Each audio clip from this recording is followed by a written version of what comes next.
Session 3.5, Crisis Care.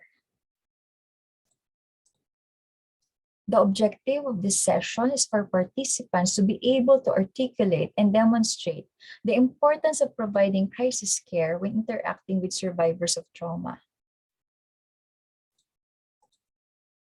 During a law enforcement intervention, for instance, the victim's physical, emotional, and behavioral states need to be assessed or understood through observation and conversation.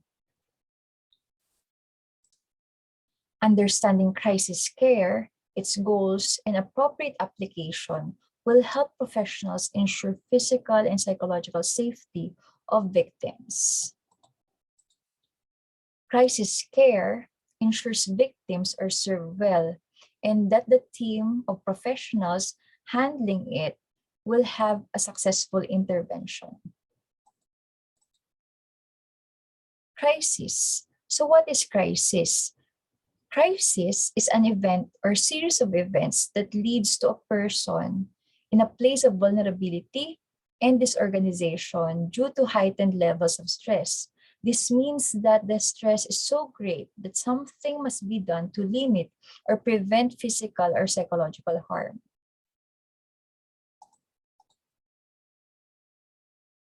What is the connection among stress, crisis, and trauma? Stress is a normal response in our lives. However, if it gets too overwhelming, it becomes a crisis. And the damage that emanates from this crisis can become trauma.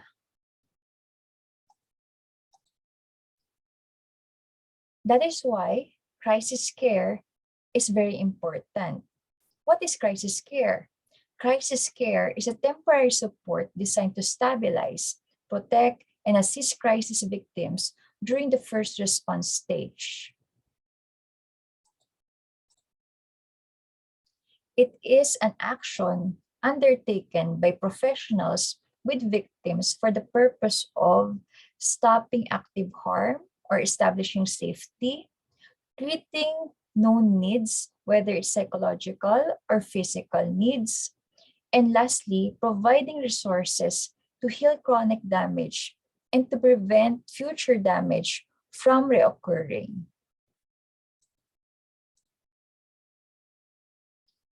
There are two types of crisis. The first is chronic crisis. This consists of multiple high-risk or high-stress level situations that could at any moment put an individual or community in danger.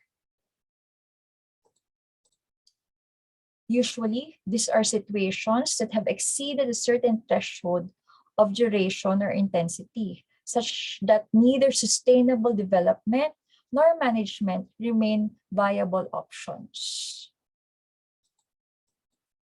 An example would be the lack of safe water. It does not only affect the everyday daily living activities of the people who are living in this. An example would be the lack of safe water. It does not only affect the activities for daily living of the people living in this community, but also it can give rise to infectious disease. There are 4 stages of crisis care. The first stage deals with the provision of support in terms of meeting the immediate physical and psychological needs of the victims. This is done in order for them to be stabilized in their current situation and to make them feel safe, healthy, and free to participate in decision-making, information sharing, and security processes. Aside from attending to the basic needs that include shelter, food, and medical care, psychological care must also be addressed.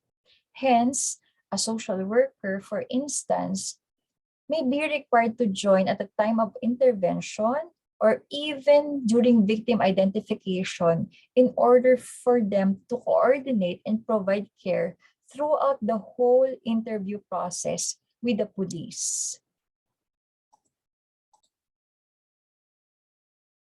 The next stage is the provision of education, advocacy, and protection for the victims. Crisis victims have the right to be informed about the whole process that may also include the criminal justice process so that they will cooperate. They need education on their rights that will protect and empower them so as to increase their cooperation and decision making. They should be allowed to ask questions to promote an atmosphere of freedom and collaboration. When their rights are not being upheld, victims need an advocate who can speak for them if they are treated unfairly. For example, social workers should advocate with law enforcement for the separation of victims and suspects. They also need to be protected from suspects and any other ill-intended parties such as the media or older victims so they are not intimidated nor exploited. In order to provide them with their needs, assessment must take place.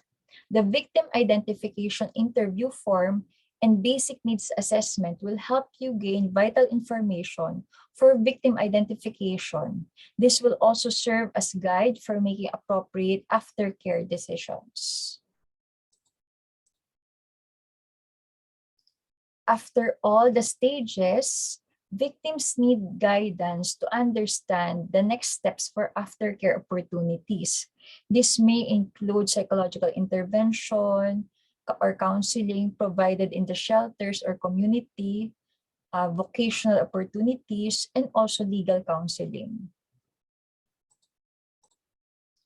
Minors, for instance, may need referrals for protective placement at assessment centers that can provide full comprehensive assessment and also reintegration support services. Individual monitoring of victims is needed to review their status in support of their right to decision making.